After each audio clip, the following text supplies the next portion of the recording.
Like ಮಾಡಿ, subscribe ಮಾಡಿ. Hi friends, welcome to Shri Krishna blog in Kannada. So ಇವತ್ತಿನ ಮೊದಲನೇ ವೆಲ್ಕಮ್ ಮಕ್ಕಳೇ ಮಾಡ್ತಾ ಇದ್ದಾರೆ. ಇವತ್ತಿನ ವಿಡಿಯೋ ತುಂಬಾ ಚೆನ್ನಾಗಿರುತ್ತೆ. ಸೊ ಎಲ್ಲೂ ಸ್ಕಿಪ್ ಮಾಡ್ದೇ ಎಂಡವರೆಗೂ ನೋಡಿ, ಹಾಗೆ ನನ್ನ ಚಾನಲ್ನ ಸಬ್ಸ್ಕ್ರೈಬ್ ಮಾಡ್ಕೊಳ್ಳಿ. ನಾವು ಹೋಗ್ತಿರೋದು ಸಕಲೇಶ್ಪುರಲ್ಲಿರುವ ಆನ್ಬಾಳ್ ಫಾಲ್ಸ್ಗೆ ಹೋಗ್ತಾ ಇದೀವಿ. ತುಂಬಾ ಚೆನ್ನಾಗಿದೆ ಅಂತ ಹೇಳಿದರು. ಸೊ ಹಾಗಾಗಿ ಮಕ್ಕಳು ಮತ್ತು ಮನೆಯವರೆಲ್ಲರೂ ಹೋಗ್ತಾ ಇದ್ದೀವಿ. ಮಕ್ಕಳಿಗೆ ಸ್ಕೂಲಿಗೆ ಲೀವ್ ಇತ್ತು ಮತ್ತು ಕಾಲೇಜ್ ಮಕ್ಕಳಿಗೆ ಕಾಲೇಜ್ ಲೀವ್ ಇತ್ತು. ಸೊ ಹಾಗಾಗಿ ಹೋಗ್ಬಿಟ್ಟು ಬರೋಣ, ನೋಡೋಣ ಯಾವ ರೀತಿ ಇದೆ ಅಂತ ಹೋಗ್ತಿರೋ ಅಂಥದ್ದು. ಅಲ್ಲಿಗೆ ಹೋದ್ಮೇಲೆ ಒಂಥರ ಡಿಸಪಾಯಿಂಟ್ ಆಯಿತು ಅಂತಲೇ ಹೇಳ್ಬೋದು. ಯಾಕಂದರೆ ನೀರೇ ಇರಲಿಲ್ಲ, ಸ್ವಲ್ಪನೇ ಇದ್ದಿದ್ದು ನೀರು. ಇದಕ್ಕಿಂತ ತುಂಬ ಜಾಸ್ತಿ ನೀರಿರುತ್ತೆ ಅಂತ ಹೇಳ್ತಿದ್ರು. ಮಕ್ಕಳು ಒಂದು ಸಲ ಹೋಗಿದ್ರಂತೆ. ನಾನು ಇದು ನೋಡ್ತಾ ಇರೋದು ಇದು ಸೆಕೆಂಡ್ ಟೈಮ್. ಯಾಕಂದರೆ ಒಂದು ಸಲ ನೋಡಿದೆ, ಬಟ್ ಅವಾಗ ನೀರಿಲ್ಲ ಅಂತ ನಾನು ಇಳಿಯೋಕ್ಕೆ ಹೋಗಿರಲಿಲ್ಲ. ಅಂದರೆ ನೀರಲ್ಲಿ ಇಳಿದು ಆಟ ಆಡೋಕ್ಕೆ ಹೋಗಿರಲಿಲ್ಲ. ಸೊ ಜಸ್ಟ್ ಹಂಗೆ ಮೇಲೆ ನೋಡ್ಕೊಂಡು ಬಂದಿದ್ದಂಥದ್ದು. ಇವಾಗ ಸೆಕೆಂಡ್ ಟೈಮ್ ನೋಡಬೇಕಾದ್ರೆ ಇಷ್ಟಾರು ನೀರಿದೆ. ನಾವು ಬಂದಾಗ ಸ್ವಲ್ಪನೂ ಇರಲಿಲ್ಲ. ನನಗಿದು ಬೆಟರ್ ಅಂತ ಅನ್ನಿಸ್ತು. ಬಟ್ ಮಕ್ಕಳಿಗೆ ಇದು ಡಿಸಪಾಯಿಂಟ್ ಆಗಿರೋ ರೀತಿಯೇ ಇತ್ತು. ಅವರು ತುಂಬ ನೀರಿರುತ್ತೆ, ಜಾಲಿಯಾಗಿ ಆಟ ಆಡ್ಬೋದು ಅಂತ ಅಂದ್ಕೊಂಡು ಬಂದಿದ್ರು. ಇಲ್ಲಿ ಬಂದು ನೋಡಿದ ತಕ್ಷಣ ಕಮ್ಮಿ ನೀರಿರೋದು ನೋಡ್ಬಿಟ್ಟು ಅಯ್ಯೋ ಇಷ್ಟೇ ನೀರಿದೆಯಲ್ಲ ಅಂತ ಅಂದ್ಕೊಂಡ್ರು. ಆದರೆ ಮಕ್ಕಳ ಜೊತೆ ನಾವು ಮಕ್ಕಳಾಗಿ ಸೇರಿಕೊಂಡು ಆಟ ಆಡಿ ಆಯಿತು. ಅದಕ್ಕಿಂತ ಅಂದರೆ ಇವಾಗ ಏನು ತೋರಿಸ್ದೆ ಅದಕ್ಕಿಂತ ಒಂದೊಂದು ಸ್ಟೆಪ್ ಕೆಳಗಡೆ ಕೆಳಗೆ ನೀರು ಬರುತ್ತೆ, ಅಲ್ಲೋಗಿ ಆಡೋಣ ಅಂತ ಹೇಳಿದರು. ನಾವೇನು ಅಲ್ಲಿ ಆಡೋಕ್ಕೆ ಹೋಗಲಿಲ್ಲ, ಮಕ್ಕಳು ಮಾತ್ರ ಆಟ ಆಡಿದ್ರು ಅಷ್ಟೇ. ಸ್ವಲ್ಪ ಹೊತ್ತು ಆಟ ಆಡಿ ಆಮೇಲೆ ಏನೇನು ಸ್ನ್ಯಾಕ್ಸ್ ತಂದಿದ್ವಿ ಅದನ್ನೆಲ್ಲ ತಿಂತಾ ಕೂತ್ಕೊಂಡಿದ್ದೀವಿ.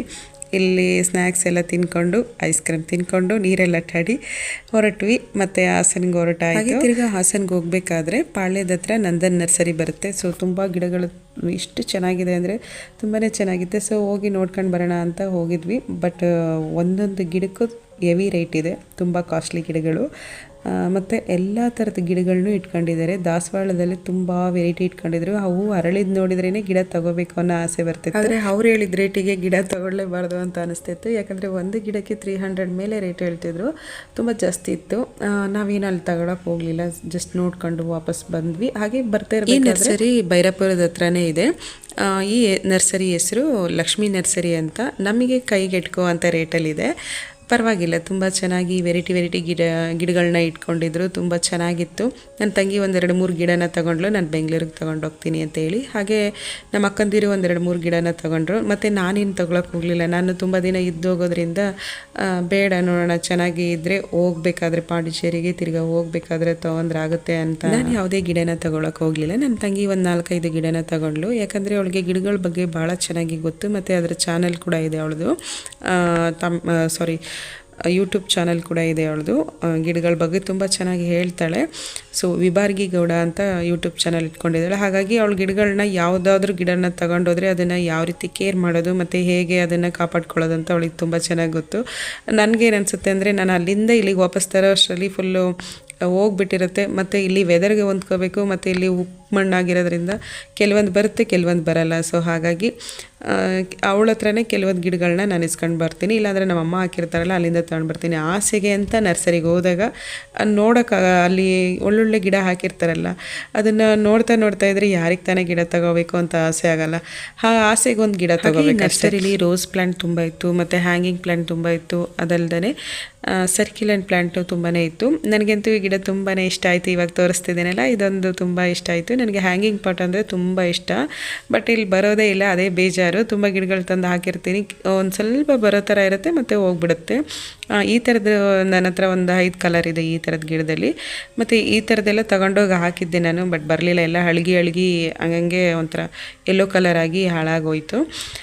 ನನ್ನ ತಂಗಿ ಈ ಥರದ್ದೆಲ್ಲ ತೊಗೊಂಡ್ಲು. ಅವಳಿಗೆ ಚೆನ್ನಾಗಿ ಬರುತ್ತೆ ಗಿಡ. ಅವಳ ಕೈಲಿ ಒಬ್ಬರ ಕೈಲಿ ಒಂದು ಗಿಡಗಳು ಹಾಕಿದ್ರೆ ಚೆನ್ನಾಗಿ ಬರುತ್ತೆ ಅಂತ ಹೇಳ್ತಾರಲ್ಲ, ಆ ರೀತಿ ಅವಳಿಗೆ ಗಿಡಗಳು ಹೆಂಗೆ ಹಾಕಿದ್ರೂ ತುಂಬ ಚೆನ್ನಾಗಿ ಬರುತ್ತೆ. ಮತ್ತು ಇಲ್ಲೊಂದು ಗಿಡ ತೋರಿಸ್ತಿದ್ದೇನಲ್ಲ, ಇದು ಒಣಗೋಗಿದೆಯೇನೋ ಅಂತ ಅಂದ್ಕೊಂಡಿದ್ದೆ. ಬಟ್ ಇರೋದೇ ಆ ರೀತಿ ಗಿಡ, ಅದು ಹೆಲ್ದಿಯಾಗೇ ಇದೆ ಗಿಡ, ಇರೋದೇ ಆ ಕಲರಲ್ಲಿ ಇರೋ ಅಂಥದ್ದು. ತುಂಬ ಗಿಡಗಳಿದ್ದು ತುಂಬ ಚೆನ್ನಾಗಿತ್ತು. ಸೊ ಇಷ್ಟು ಗಿಡ ತಗೊಂಡ್ರು ಅಂತ ಅನಿಸುತ್ತೆ. ಇದರಿಂದನೇ ಡಿವೈಡ್ ಮಾಡಿ ಬೇರೆ ಬೇರೆ ಮಾಡಿ ಇಟ್ಕೊಬೋದು. ಇವರೆಲ್ಲ ತಗೊಂಡಿದ್ದು ನೋಡಿದ ಮೇಲೆ ನಮ್ಮ ರಿತ್ವಿಕು ಒಂದು ರೋಸ್ ಗಿಡ ಬೇಕೇ ಬೇಕು ಅಂತ ಹೇಳ್ದ ಅಂತೇಳಿ ಒಂದೇ ಒಂದು ರೆಡ್ ಕಲರ್ ರೋಸ್ ಗಿಡನ ತಗೊಂಡೆ. ತುಂಬ ಚೆನ್ನಾಗಿತ್ತು. ಈ ರೋಸ್ ಗಿಡನೂ ತುಂಬ ಸ್ವಲ್ಪ ಹೈಟ್ ಆಗಿತ್ತು, ಚೆನ್ನಾಗಿತ್ತು ಗಿಡಗಳೆಲ್ಲ, ಒಂದಕ್ಕಿಂತ ಒಂದು ತುಂಬಾ ಚೆನ್ನಾಗಿದ್ದು. ಸೊ ಇದು ನೆಕ್ಸ್ಟ್ ಡೇ ನಮ್ಮ ಗುಂಡನ ಬಿಸ್ಕೆಟು ನನ್ನ ಕೈಲಿ ಇಟ್ಕೊಂಡಿರೋ ಅಂಥದ್ದು. ಗುಂಡನಿಗೆ ದಿನ ಬೆಳಗ್ಗೆ ಎದ್ದ ತಕ್ಷಣ ಈ ಥರದ್ದು 4 ಬಿಸ್ಕೆಟ್ನ ಹಾಕ್ತಾನೆ ನನ್ನ ತಮ್ಮ. ಇವತ್ತು ನಾನು ಹಾಕ್ತಾಯಿದ್ದೀನಿ. ಹಾಗೆ ಆ ಡಬ್ಬ ತೋರಿಸಿದ್ರೆ ಸಾಕು, ಅವನಿಗೆ ಹಾಕ್ಲೇಬೇಕು. ಅದನ್ನು ತೋರಿಸಿ ಒಳಗಡೆ ತಂದಿಟ್ಕೊಂಡ್ರೆ ಭಾಳ ಕೂಗ್ತಾ ಇರ್ತಾನೆ. ಏನು ಪಾಠ ಎಲ್ಲ ಕಲ್ತಿದ್ದೇನೆ ಅಂತ ನೋಡಿ. ಇವನ ಹೆಸರು ಗುಂಡ ಅಂತ. ಮುಂಚೆ ಏನೋ ಬೇರೆ ಹೆಸರಿಟ್ಟಿದ್ರು, ಆದರೆ ನಮ್ಮಮ್ಮಂಗೆ ಅದು ಕರೆಯೋಕ್ಕೆ ಸರಿಯಾಗಲ್ಲ ಅಂತ ಹೇಳ್ಬಿಟ್ಟು ನಮ್ಮಮ್ಮ ನಾನು ಮತ್ತು ಗುಂಡ ಅಂತ ಕನ್ನಡ ಮೂವಿ ಇದೆಯಲ್ಲ ಅದನ್ನು ನೋಡಿಬಿಟ್ಟು ಗುಂಡ ಅಂತಲೇ ಇಟ್ಕೊಳ್ತೀನಿ, ನನಗೆ ಈಸಿ ಆಗುತ್ತೆ ಕರೆಯೋಕ್ಕೆ ಅಂತ ಹೇಳಿ ಗುಂಡ ಗುಂಡ ಅಂತಲೇ ಕರೆಯೋಕ್ಕೆ ಸ್ಟಾರ್ಟ್ ಮಾಡಿದರು. ಕಾರಣ ಮಾಡಿದ್ದೆ ನಮ್ಮ ಅಮ್ಮನೇ. ಇವನ ಹೆಸರು ಗುಂಡ. ತುಂಬ ಚೆನ್ನಾಗಿ ಚೂಟಿಯಾಗಿದ್ದಾನೆ, ತುಂಬ ಆ್ಯಕ್ಟಿವ್ ಆಗಿರ್ತಾನೆ, ಮತ್ತು ಹೇಳಿದ ಮಾತೆಲ್ಲನೂ ನೀಟಾಗಿ ಕೇಳ್ತಾನೆ. ಆ ಬಿಸ್ಕೆಟ್ ಇಟ್ಕೊಂಡು ಟ್ರೈನಿಂಗ್ ಕೊಡ್ತಾಯಿದ್ದಾನೆ ನನ್ನ ತಮ್ಮ. ಕುತ್ಕೋಬೇಕು, ಸಾರಿ ಕೇಳಬೇಕು, ಮತ್ತು ನಮಸ್ಕಾರ ಮಾಡಬೇಕು. ಹಾಗೆ ನಾಯಿಗಳಿಗೆ ನಾವು ಎಷ್ಟು ಚೆನ್ನಾಗಿ ಪ್ರಾಕ್ಟೀಸ್ ಕೊಡ್ತೀವಿ ಅಷ್ಟೇ ಚೆನ್ನಾಗಿ ಮಾತುಗಳನ್ನ ಕೇಳ್ತವೆ. ಒಂದಿನ ಪ್ರಾಕ್ಟೀಸ್ ಕೊಟ್ಟು ಒಂದಿನ ಬಿಟ್ಟರೆ ಅವು ಕೇಳಲ್ಲ. ಡೈಲಿ ಒಂದು ಸ್ವಲ್ಪ ಅವ್ರಿಗೆ ಅಭ್ಯಾಸ ಆಗೋವರೆಗೂ ಪ್ರಾಕ್ಟೀಸ್ ಕೊಡ್ತಾಯಿದ್ರೆ ತುಂಬ ಚೆನ್ನಾಗಿ ಕೇಳ್ತವೆ. ಹಾಗೆ ಬಗ್ಳಬೇಕು, ಮತ್ತು ಸಾರಿ ಕೇಳಬೇಕು ತಪ್ಪು ಮಾಡಿದರೆ ಅಂತೆಲ್ಲ ಹೇಳ್ಕೊಡ್ತಿದ್ದ. ತುಂಬ ಚೆನ್ನಾಗಿ ಎಲ್ಲನೂ ಗಮನಿಸಿ ಕೇಳ್ತಿತ್ತು. ಹೈ ಕೊಡು ಅಂತ ಎಲ್ಲ ಕೇಳ್ತಿದ್ದ. ತುಂಬ ಚೆನ್ನಾಗಿ ಕೇಳ್ತಿತ್ತು, ನೋಡ್ಬೋದು. ಹೇಳಿದ್ದೆಲ್ಲ ಮಾಡ್ತಾ ಇತ್ತು. ತುಂಬ ಕ್ಯೂಟಾಗಿ. ಇವಾಗ ನಮ್ಮ ಅತ್ತಿಗೆ ಮನೆ ಗೃಹ ಪ್ರವೇಶಕ್ಕೆ ಹೊರಟಾಗಿತ್ತು. ಅನ್ಸಿಕನ್ ಬರ್ತಡೇ ಕೂಡ ಇತ್ತು ಇವತ್ತು.